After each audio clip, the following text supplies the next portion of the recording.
আমি কসম করে বলতেছি আপনি কখনোই মুসাব ইবনে উমারের চেয়ে বড় এলিট না।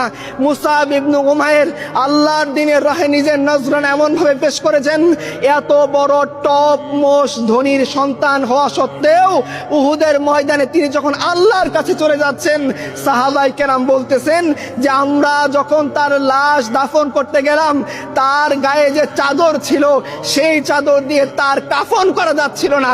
আমরা মাথার দিকে টান দিলে পা খুলে যাচ্ছে, পার দিকে টান দিলে মাথা খুলে যাচ্ছে। রসুলের কাছে গিয়ে বললাম, ইয়া রাসূলুল্লাহ কি করব? রসুল বললেন, চাদর দিয়ে মাথা ঢেকে দাও, পায়ের দিকে ইস্কির ঘাস দিয়ে দাও। রসুল সাল্লাল্লাহু আলাইহি সাল্লাম যখন দেখলেন তার চাচা হামজা ইবনে আব্দুল মুত্তালিব রাদিয়াল্লাহু আনহু তার শরীর কাটা হয়েছে, তার নাক কাটা হয়েছে, তার কান কাটা হয়েছে, তার কলিজা বের করে কুফাররা চিবিয়ে ঝাল মিটাইছে, রসুল এই দৃশ্য আর সহ্য করতে পারেন নাই।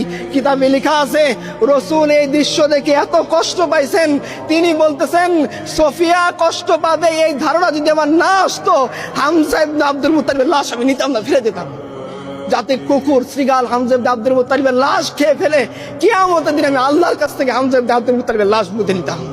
আপনারা